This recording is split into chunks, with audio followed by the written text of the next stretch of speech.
Hey everybody, this is Ben Kesnoka, co-founder and partner at Village Global, a network-driven venture firm. And this is our podcast, where we go deep on all things business and technology with world-leading experts.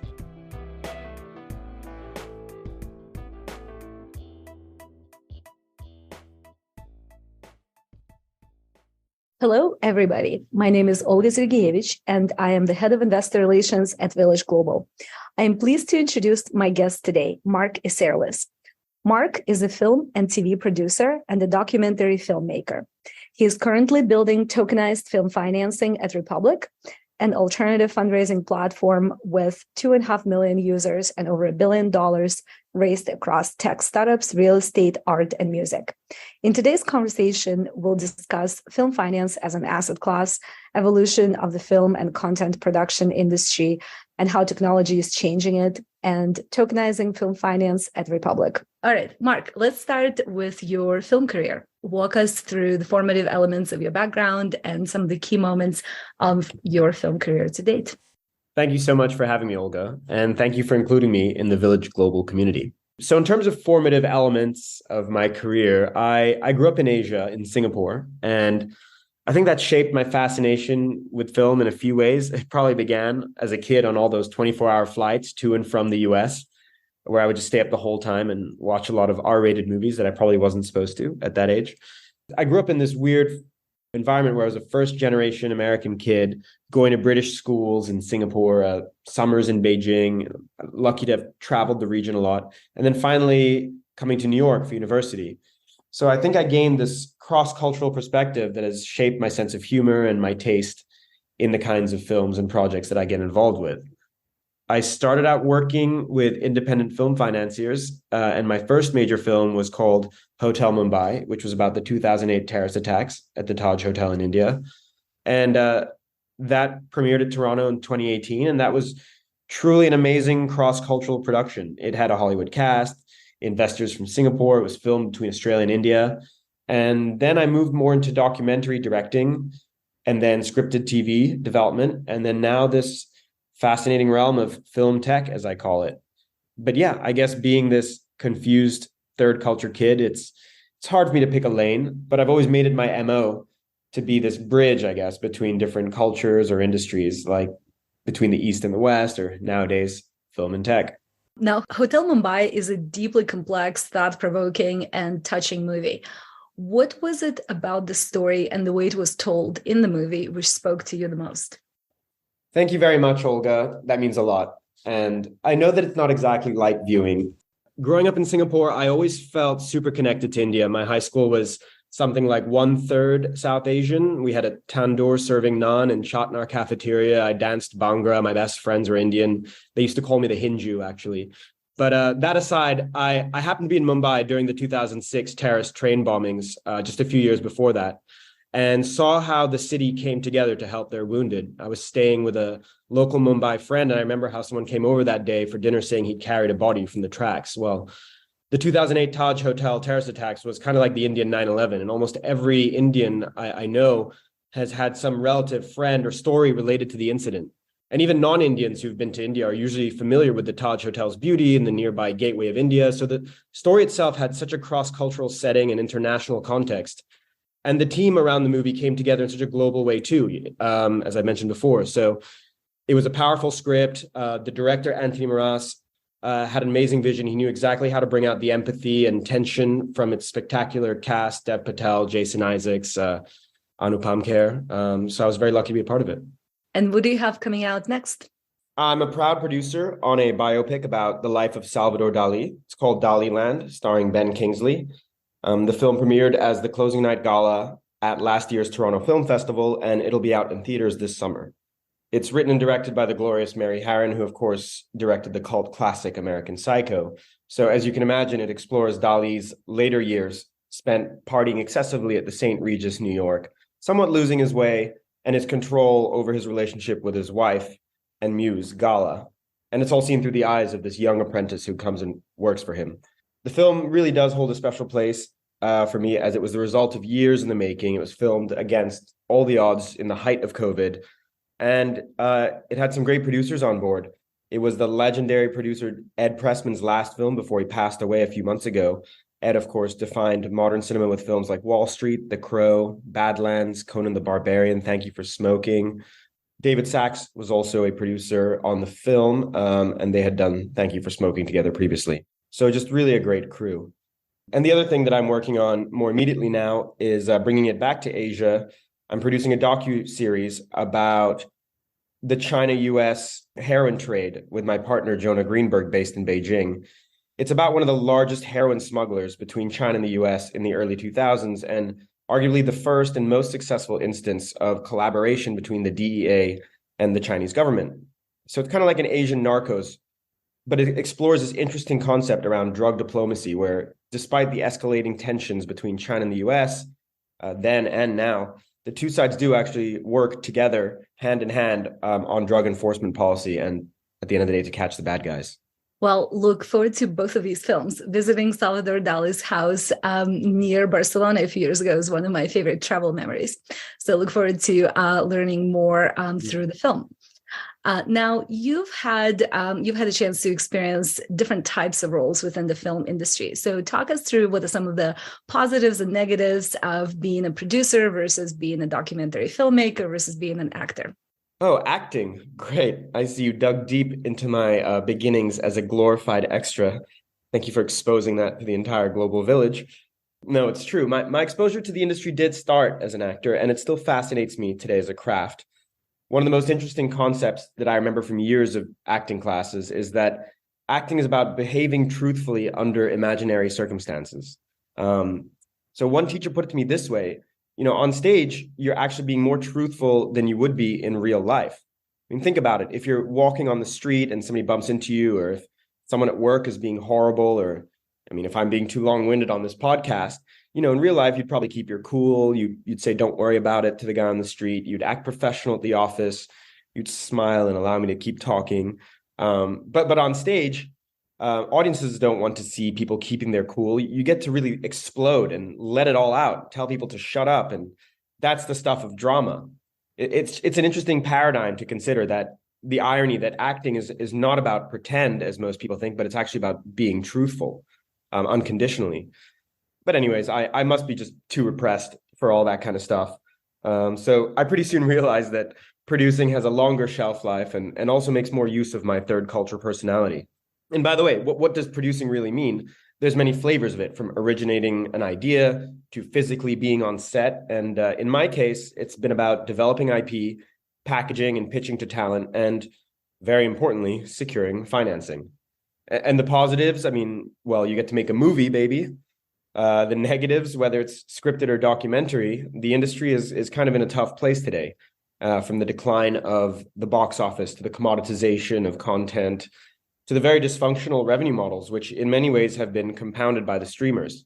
So essentially, to use one of my favorite business terms, it can be a long walk for a ham sandwich. Well, we'll dig in more into the value chain of the industry and into film finance as an asset class in a moment. But tell us a little bit about what you're working on today at Republic. What does tokenizing film financing mean? How does it fit within the bigger platform? What are you looking to build? Sure, yes. So I was seeing a lot of these ham sandwiches going around over the years. And then COVID hits and I started heading down to Miami, where all the California tax refugees and crypto bros were taking shelter. And I started to learn about this narrative of decentralization, and I started to see it applied to art and music, which was super interesting and made a lot of sense, even post the age of guerrilla profile pics. For example, in fine art, your NFT can represent a fractional ownership of a painting, like a digital deed. And as the art increases in value, so does your NFT. In music, you can buy your favorite DJ's NFTs, where proceeds go towards making the next track, while giving you perks to hang out with them behind the booth at the club or such. After all, music is cheap to make, but film is famously not. It takes a village to make a film. It takes years to finance, shoot, edit, release a film.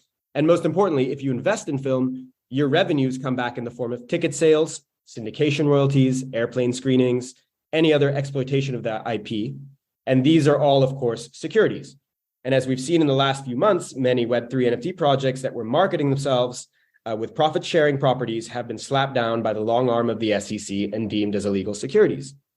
So I was doing my research in 2021, and I soon found myself as one of the only film guys at all these tech conferences, which wasn't surprising, as Hollywood is a bit of a bubble.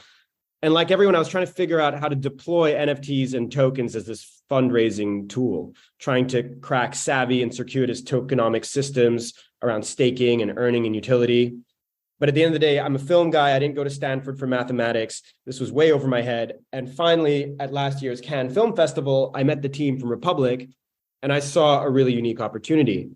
As you mentioned, for background, Republic is a retail investment platform which has the SEC licenses to issue securities to everyday non-accredited US investors. So for my mom listening in Singapore in English, yeah, we're talking about crowdfunding, but unlike Kickstarter, which is a donation and a thank you, raising on Republic gives you the ability to give profits back to regular everyday folks who want to invest directly into private market assets like startups, tech, real estate, gaming, and now film. And since 2016, as mentioned, we've deployed a lot of money from a lot of users. And over the recent years, I saw Republic starting to offer investments into more alternative asset classes, fine wine, art, tokenized music rights libraries. We've seen that this is a big business, from sales like Justin Bieber's, rights catalog to Hypnosis for 200 million. So when I heard about Republic's Reg CF exemptions, building a film financing vertical was a no-brainer. Republic has this platform that can enable filmmakers to raise equity from their fans and communities and give them a share of the profits and not go to jail, or at least not for securities violations. So it's exciting in many ways. It's democratizing access to private market investments that usually only high net worth individuals or VCs might have had.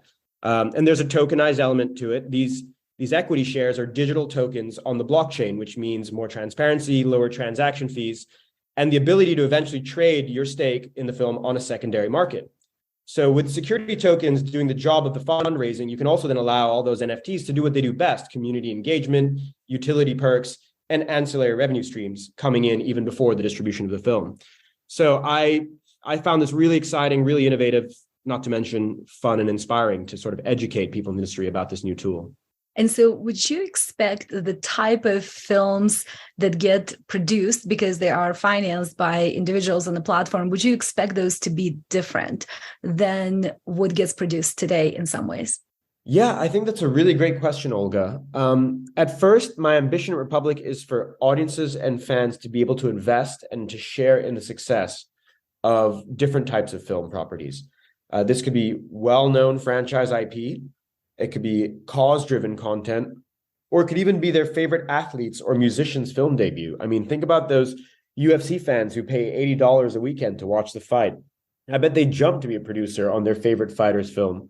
But I think one day the dream is that Republic's film platform can also be this place where investors get to browse through all types of premium film projects that are up on the platform, and in a sense, get to greenlight what they want to see made. And that could really reflect some changing tastes. We're hearing a lot about Marvel fatigue, Netflix's algorithm, and the Hollywood echo chamber. And we're also starting to see some Web3 projects and companies which enable creators and fans to co-write stories and originate new ideas together. Of course, building these communities is super important and can complement an equity fundraise or fan raise, as I like to call it. And this is where I do work with Republic's NFT and Web3 advisory services as well to create these engagement ecosystems. But either way, I support the creator, and I believe that hopefully fan raising on Republic can give filmmakers more opportunities to make their films, innovate without studio overlords, and create content that skates to where the puck is going. So that's a perfect segue into my next question. Let's talk through the film production value chain. Who are the main players, and how technology, both tech companies and new tech capabilities, changed and are continuing to change the film industry? Okay, yeah, this is a big one. So for this question, I'd like to break it into two parts. This will be long. First, I'll discuss the traditional film value chain and kind of how a movie is made. And then I'll go into some of its pain points and how these have been pressed deeper over the past 10 years. So bear with me. The way I kind of view the film and TV landscape today is in three, kind of, to simplify, three buckets. On one end, you have the big studios, the Disneys, Sonys, Universals. So these guys have plenty of money. They've been around for a long time, and they have huge IP franchises like Marvel, and they own the A to Z of the value chain, from concept stage to distribution and to cinemas around the world. And these guys are in the business of producing $100 million budget blockbusters. And they don't usually need the help of private investors unless they're syndicating, chunks to really large check sizes. In another bucket, you have the TV space, which we're in the golden age of right now today.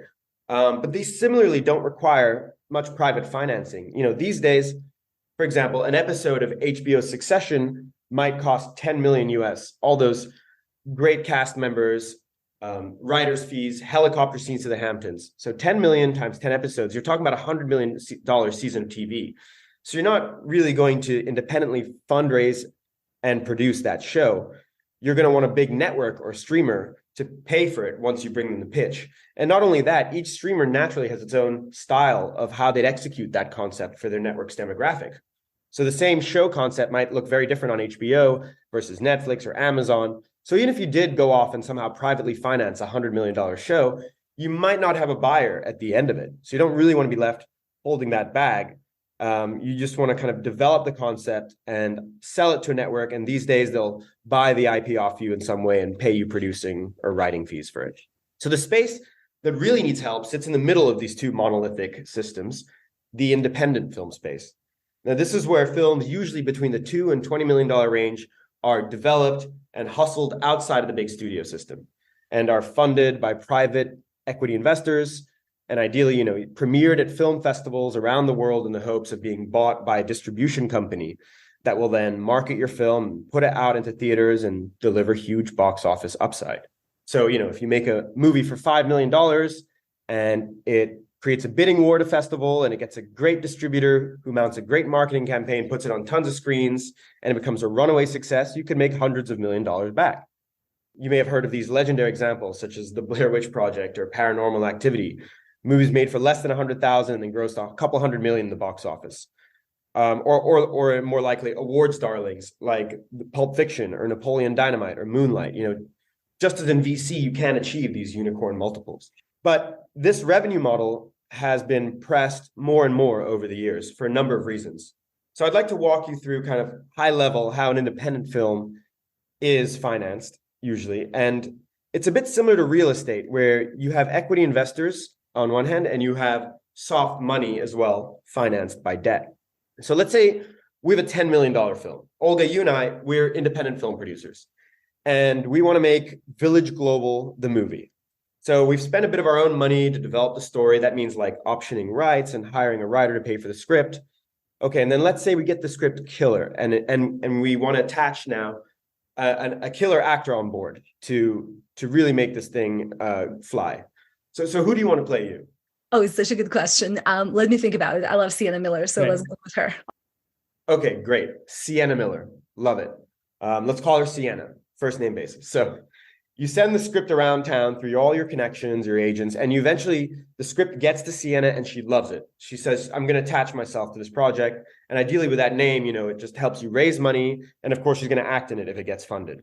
So let's say you manage to find some passionate equity investors who love the story, love Sienna, and they agree to invest $4 million, or that's how much you end up raising. So you still have another $6 million of your $10 million budget to fill. And for this, historically, you can turn to two types of soft money. The first, of course, is foreign tax credits. So, incentives from different states or countries where they say, come film your movie in Louisiana, Georgia, Romania, and you're bringing jobs here and you'll get 30 cents back on the dollar once the movie is delivered. But that's once the movie is delivered. So you have to take that IOU for that tax rebate from the state or country and go to a bank or a debt facility and cash that in. So now you have another $3 million. So you have $3 million left now of your 10 million. And the other way to do it is you decide you're going to pre-sell some foreign distribution rights to your film in international territories. So this is where the big film sales markets like Berlin, Cannes, Toronto come into play. It's where we take our poster of our movie, our script, and even, our big cast attachment, Sienna Miller, we take that to a film market and we get these upfront minimum guarantees from territories all around the world. So as films producers, we will hire a foreign sales agency who knows the international market, knows all the distributors, and they'll have meetings all day with Germany, Benelux, Middle East, Singapore, Japan, distributors from all around the world seeking content for their regional box offices. And they'll make deals with them. And these distributors, they'll say, oh, okay, Sienna Miller, this kind of genre. Okay, wow, we know from our historical comps that Sienna can draw X amount from our domestic box office. So they'll tell us if and when we deliver the film, as we're promising, they'll give us a minimum guarantee payment of X amount and maybe a small revenue split from the box office in their territory. So, of course, if the film or property that you're selling is really hot, you can actually raise a lot of money from international pre-sales. But let's say for now you raise the remaining 3 million from all these collective minimum guarantees, these IOUs from all these different territories, and now you take that to the bank, and boom, you're filled. You've got your 10 million equity and soft money in debt. Okay, so obviously this is a Herculean feat as an indie producer, and let's say you manage to wrangle all of your deals, your talent agencies, you make sure your other investors don't drop out, the actors' schedules are free. There's no force majeure events like COVID. I mean, there's a lot that has to happen to then green light and be off to the races and film the movie. Amazing. Okay, so you've made the movie. Now the fun part. Let's do best case scenario here. You shoot for a few months. After editing, it's been a year, and your film turns out great. And you submit it to prestigious festivals like Cannes or Venice. And let's say it gets accepted and it has an awesome premiere. Everybody in town or at the festivals is buzzing about your film. They're calling it an awards baby and all that. So now you need your film to be picked up by a domestic distributor. You've got your foreign distribution sales already taken care of, but the big market is the US and the UK. So these are where distributors like A24, Magnolia, Neon, Annapurna, you want to create a bidding war ideally for these different distributors to tell you how much they believe in the film and to put their money behind it, to give it the best shot possible in marketing and in as many theaters as possible. By the way, you might have seen these names on the screen before of some of your favorite films, and you might have thought A24 was a production company, for example. Well, actually, at their core origins, they're a distribution company whose job it is to go to festivals and pick and buy the best movies, create a smart distribution and marketing strategy for them, and really, really pump them out. So as we're saying, ideally, the movie's so great that there's a bidding war between different distributors, and you want to take the best deal possible. Again, the deal will have a mix of a minimum guarantee, which the distributor will say, no matter how the movie does, you'll get this much amount upfront.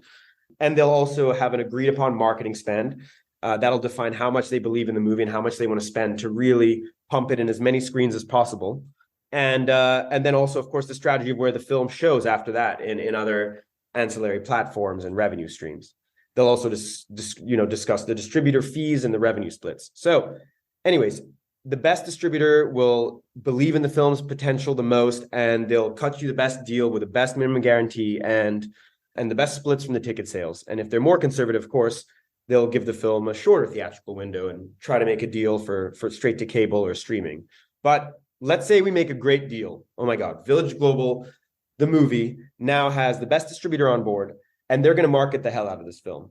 Awesome trailers, posters on the subway. They might even change the title to something sexy like Viva la Venture. So they release it theatrically, and now the money starts coming in. Okay, here we have the famous film waterfall, and it goes high level like this. First, the exhibitor or the theater chain takes roughly half of all ticket sales, maybe a little less, depends on the deal.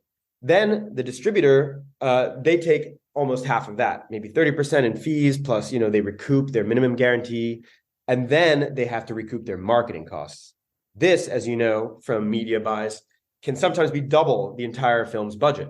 Meanwhile, receipts from all these other foreign territories that you made deals on are also coming in from around the world. So you'll have to pay your foreign sales agent who brokered those deals their 15% and their marketing costs too. So this is all coming off the top of ticket sales. Then what's left goes to pay back that debt, which was used to cover your tax credits and foreign pre-sales IOUs. And that's usually with about 12% interest.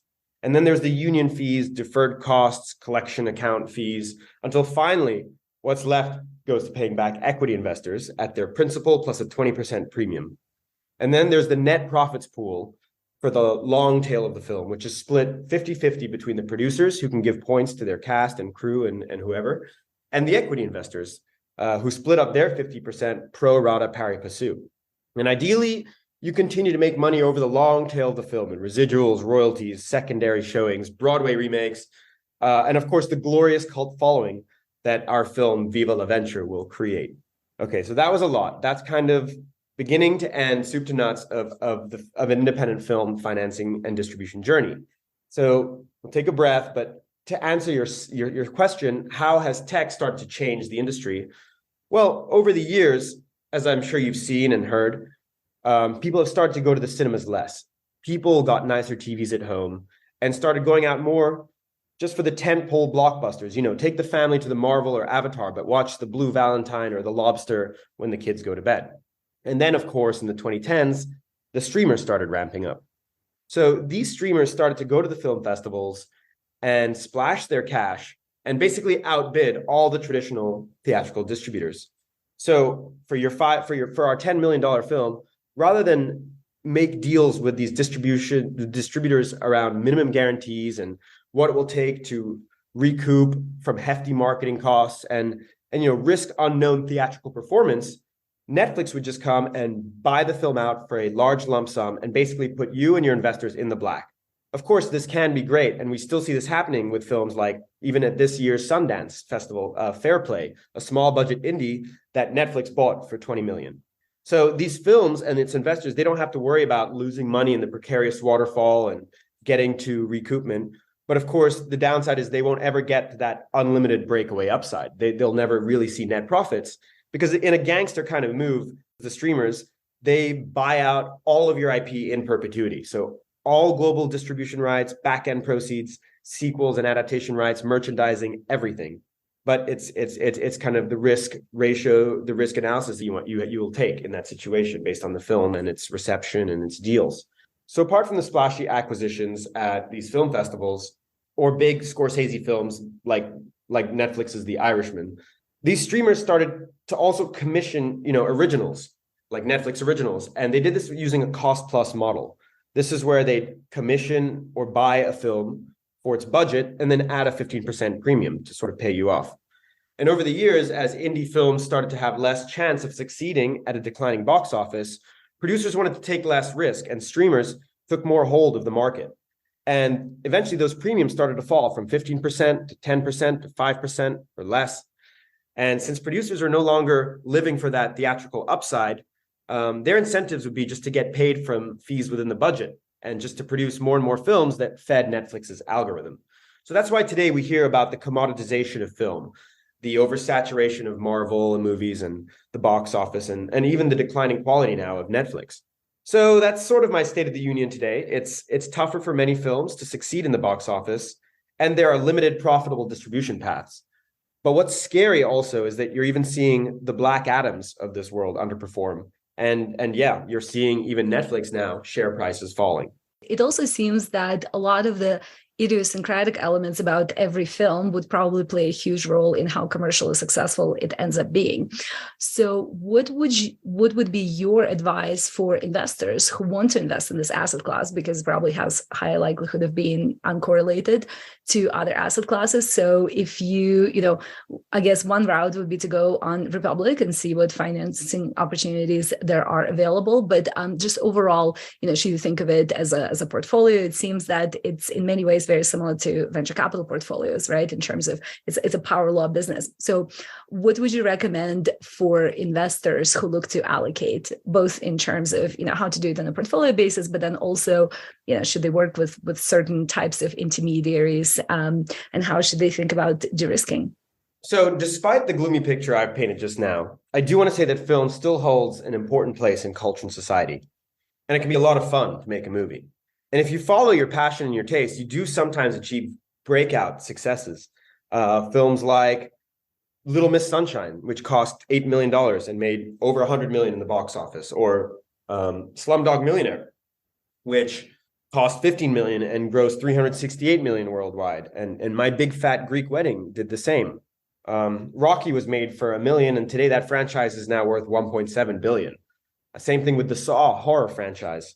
And believe it or not, even the original Star Wars is considered an indie film with a budget of $11 million. And today that franchise is worth 60 to 70 billion at least. But of course, these unicorns are few and far between. So it's not dissimilar to VC investing, where to hedge your risk, it's best to invest in a portfolio or a slate of films. And your movie doesn't have to be a best picture winner to make money. I mean, for example, genre films like horror and sci-fi are cheap to make and have loyal fan bases who still turn up to the cinemas to watch them. And these films consistently make returns. So we've also seen a heyday for the documentary genre, another low budget medium, which has become an entire industry for network commissioners.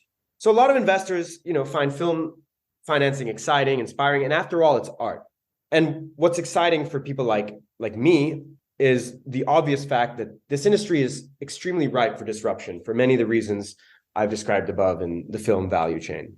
And this is, again, where I'm super excited about what we're doing at Republic. My thesis is that the more you can finance a film through equity on platforms like Republic, using communities, the less debt and third-party fees you have to take on to fill the budget. And the sooner then that the waterfall can pay back these investors without all these other people above you. And also as a film's producer, with a community that you have, you can leverage this in a distribution deal. Let's say you have 1,000 investors behind your film. The film now has this guaranteed audience of financially incentivized marketers, and that can save you on print and advertising costs when you're negotiating your distribution deal, because these also eat into the profits. Not to mention then, you've also got the crypto tokenization element, which we're introducing. And this can create new paths to revenue through things like NFT campaigns before the film has even been released. And the ability to trade your token share on a secondaries market can create new value for the film along its entire economic life cycle. So slowly, my hope is that though we still have a ways to go to change the way people consume content, if we can open up more innovative paths to financing and distribution, we can sort of chip away at that dysfunctionality of the film value chain and rebalance the scales of the revenue model. So where are you in terms of your product roadmap at Republic? What have you built already? What's been challenging? Where have you seen most traction? What are some of the early lessons learned and things that excite you about that path of building out new part of film financing opportunity set there? So I've been going out to the film industry as the first step to build out our pipeline of projects that will launch on Republic for these equity raises. And I've been reaching out to different types of entities in different ways. Firstly, I've been going up to the independent filmmaker or producer and letting them know, hey, now there's another avenue to finance your film than just the usual high net worth individual or predatory studio deals. Let's turn to your community to invest and share in the financial upside of your project. I'm also going out to brand name production companies, which are developing slates of films and structuring deals for fans to get in on the portfolio of films. This can be especially meaningful to production companies run by celebrity talent. For example, most actors have their own companies that are constantly developing passion projects or are known for a certain brand of films which their fans love. Think about M. Night Shyamalan's films. When you go to see his movies, you know what kind of an experience you're in for. Similarly with Wes Anderson's Indian Paintbrush and the auteur types of films that he puts out.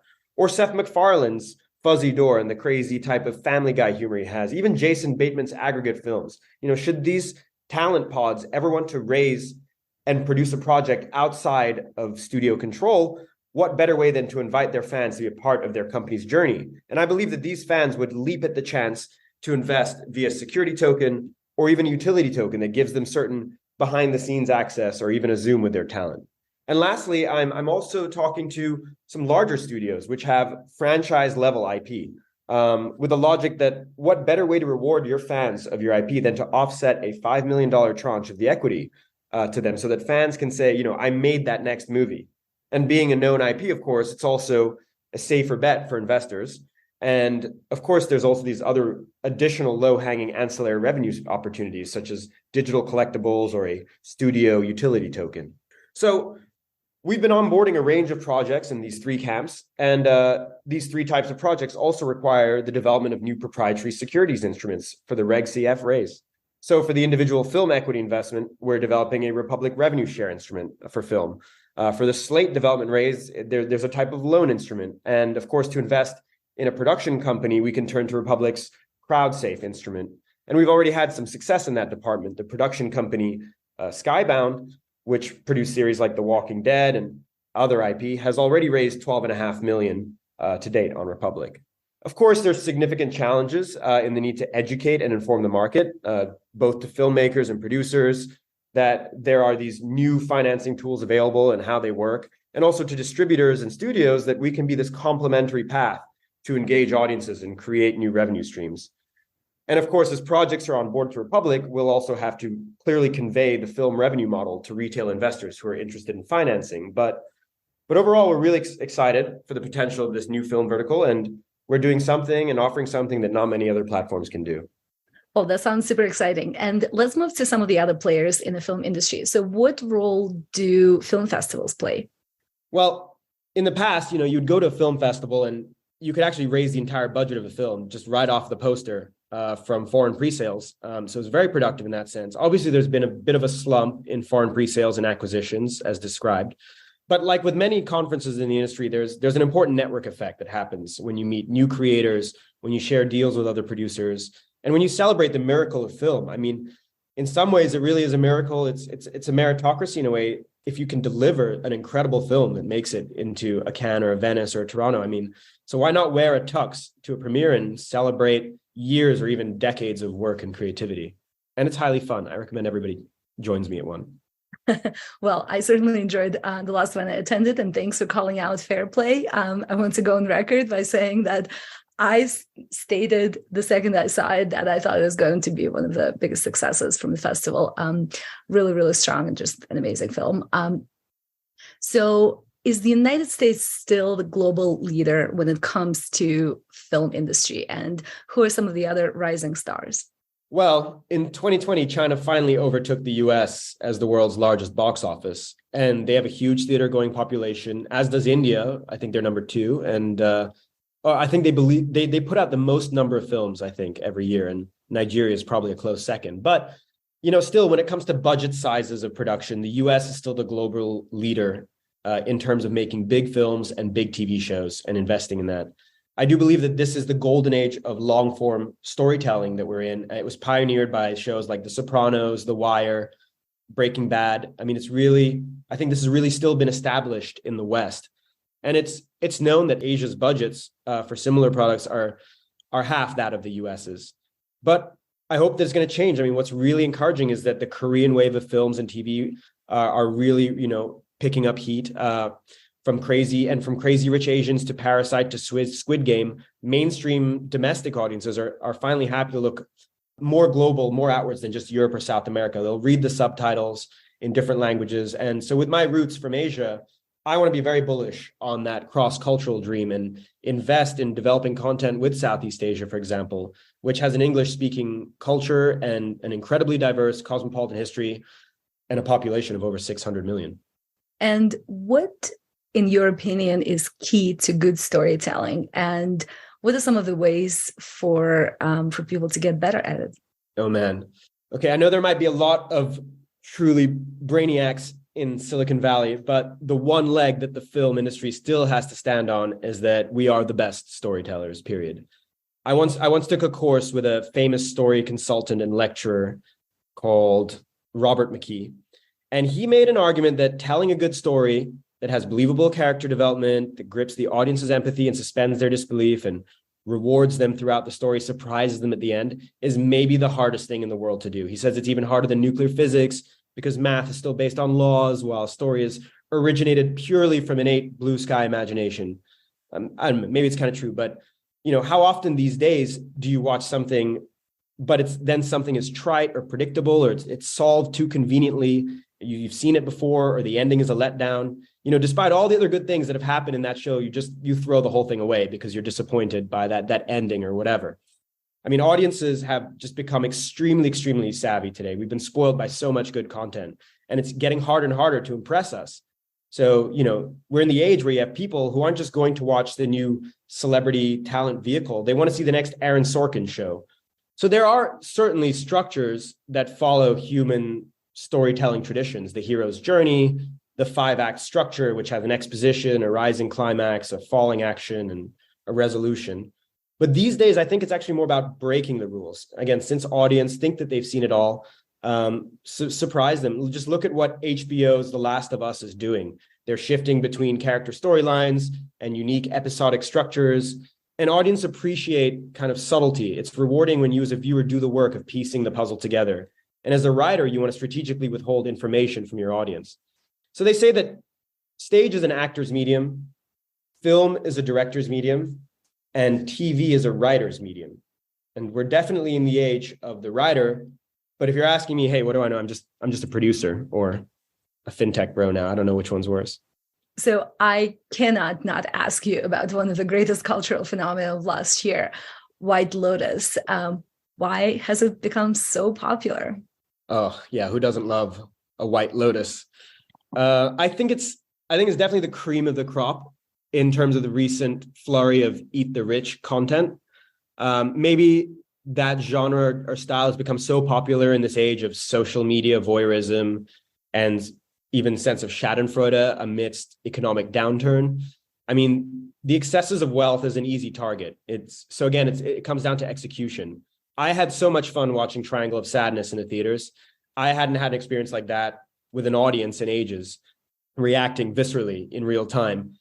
To White Lotus's credit, their TV show, they have a longer, they have a bigger playground, so they can explore themes beyond wealth, like sex or generation gaps or political ideologies.